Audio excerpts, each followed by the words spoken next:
मैं इसलिए कल बोल रहा हूँ क्योंकि अपना अपना सबका भगवान है, ईश्वर है, उसको पूजा करो।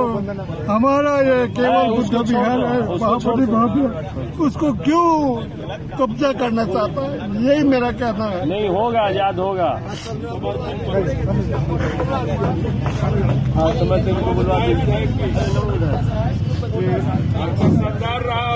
आप भारत के मंदिरों में जाओ तो भारत के मंदिरों में आप वृंदावन जाओ तो वहां कृष्ण की पूजा होती है, पर कृष्ण को पूजने वाला राम का विरोधी नहीं है।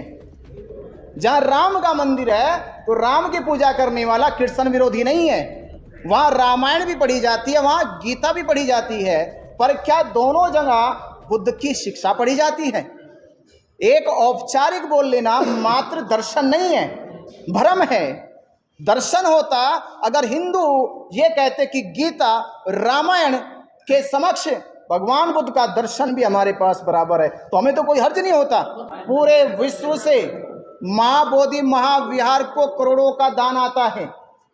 करोड़ों के दान को लूटने का कारवा 75 साल से लगातार चल रहा है। ये लुटाई बंद ना हो जाए, क्योंकि उस लुटाई का लाभ का एक हिस्सा सरकार को भी जाता है।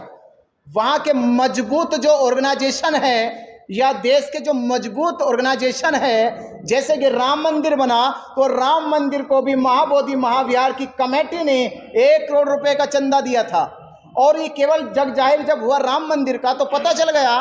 मुझे तो लगता है कि देश के जितने भी हिंदू ऑर्गेनाइजेशन है उन सब में महाबोधि महाविहार के दान का दुरुपयोग किया जा रहा है। तो इसलिए उस कोई भी संगठन नहीं चाहता कि महाबोधि महाविहार मुक्त हो। भारत सरकार से चाहेंगे कि भारत सरकार का हिस्सा है वहां, तो भारत सरकार का हिस्सा है तो अपने हिस्से को सुरक्षित रखने के लिए वो बिहार गवर्नमेंट से बात करे।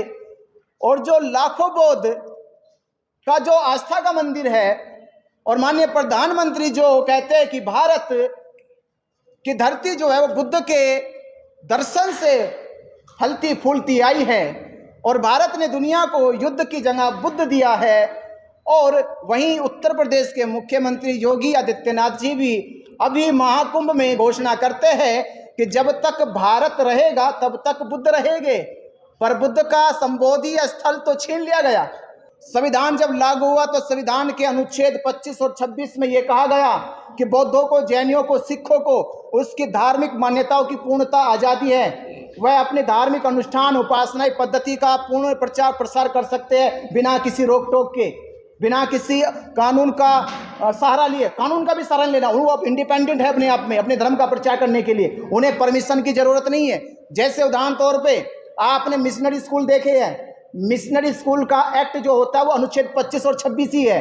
वो अनुच्छेद कहता है कि आप अल्पसंख्यक जो धार्मिक लोग हैं वो अपनी धार्मिक शिक्षाओं का पूर्णता प्रचार प्रसार कर सकते हैं, उन्हें सरकार से कोई परमिशन लेने की जरूरत नहीं है। पर 75 साल से उसी अनुच्छेदों का उल्लंघन किया जा रहा है। हम यही मुख्यमंत्री से कहेंगे कि हमें अनुच्छेद 25 और 26 का अधिकार 75 सालों में मिला ही नहीं है, तो ये संविधान की अवमानना है, देश के बौद्धों का अपमान है, उनके साथ अन्याय है, उनको न्याय मिलना चाहिए।